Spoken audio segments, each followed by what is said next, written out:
involved with the campaign for the Portland Clean Energy Fund because of my role working for racial justice. I was new to environmental justice work at the time, and as I learned about it, it really brought so many of the pieces that I had focused on my whole life with just caring about the environment, but also doing racial and economic justice work. And so the Portland Clean Energy Fund truly brought those together and established policy that would advance the goals and values and priorities of frontline communities, those who are hit first and worst by climate change, and also the least responsible for it.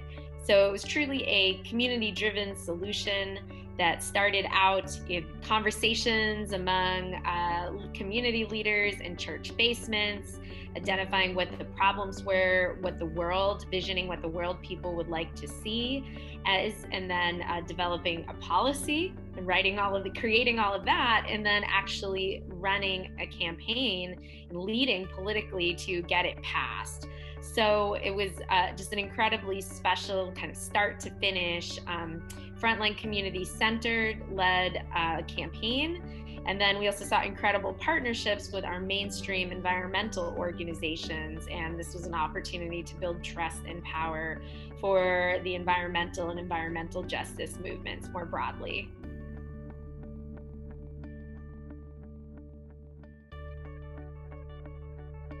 We needed the Portland Clean Energy Fund to address some of the most pressing issues that were impacting communities and neighborhoods, things like lack of access to warm, safe, weatherized housing or decent jobs that could pay family wages and give pathways to labor like in the solar industry or construction.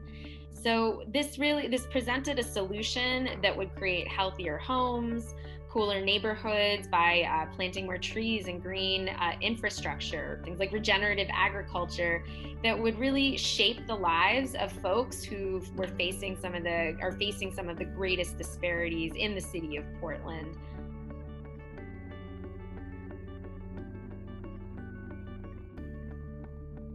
The Portland Clean Energy Fund attracted an incredible coalition of supporters, and the folks who did not support it were the wealthy special interests, the billion-dollar corporations that would be required to do their part to address the impact of climate change.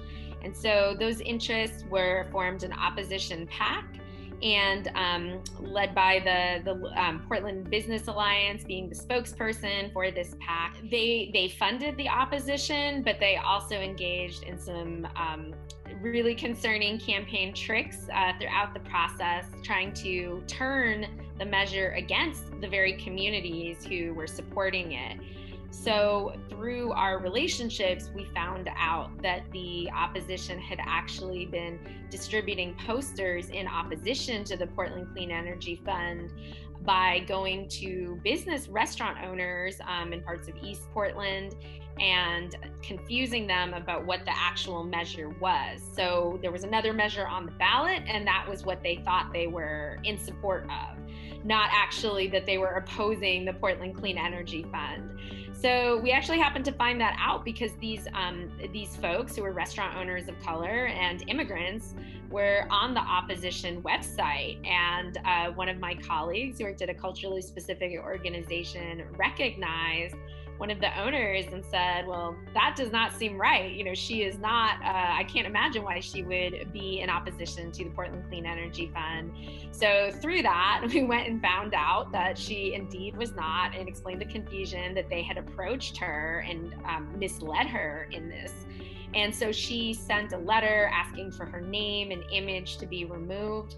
And then lo and behold, it continued to occur. Someone recognized another restaurant owner on the website and said, again, that seems really odd that they would be in opposition. So it's because of our community partnerships and the coalition's relationships within the community that we actually did know these folks and were able to go and have a conversation and then turn that around. So it was a great opportunity opportunity to do organizing and political education of our community members about the measure, and they ended up losing the only photographs they had. The only actual people that they used as the face of the opposition measure were people who had been misled, which was incredibly, just problematic. The dynamics of a white-led opposition campaign going into our communities and misleading folks into opposing it, when they actually, had it been explained what it was, they would have realized that it was a benefit to them.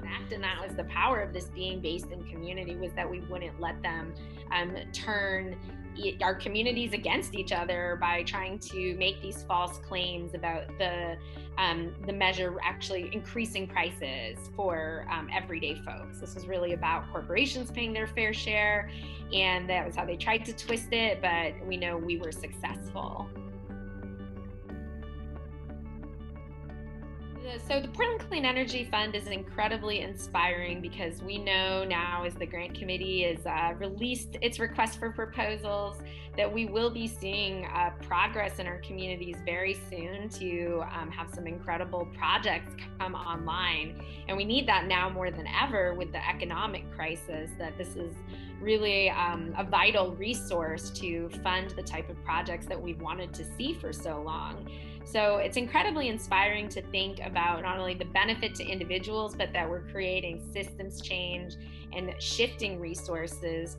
On the political side, that balance of power was to move on the political side, moving that balance of power and building the infrastructure and knowledge that we're able to work on political campaigns has been so important, because really, often we, if we want something, we'll go lobby elected officials, but there was no way that the Portland City Council would refer this measure. So we really had to do it ourselves.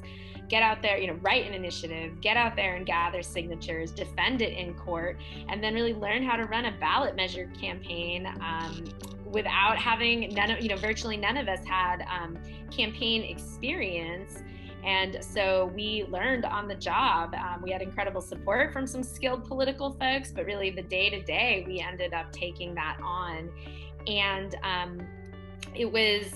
that's incredibly inspiring, even as I think we see it right now. I'm seeing that a lot, that we continue to face, kind of the same political consultant class that dominates how we do movement building. And this was an opportunity to share that. And so, from those of us who participated in the campaign, I've gone on to help run other, large campaigns at this point. And one of our coalition members has, will be elected presumably to office. And so these were all folks who really, we learned it there. And so now this is spread into even broader change. So we're still, organizing, working on the policy, but we've really recognized the power at the ballot, and that it's not some skill that only the political consultant class can have. It's something that we were able to learn. And I do think that's incredible, and something, we very much with our colleagues, trying to build each other up, and that the political work needs to continue as well. And we shouldn't be afraid of that, because that's the only way we're really going to shift the balance of power to center environmental and racial justice.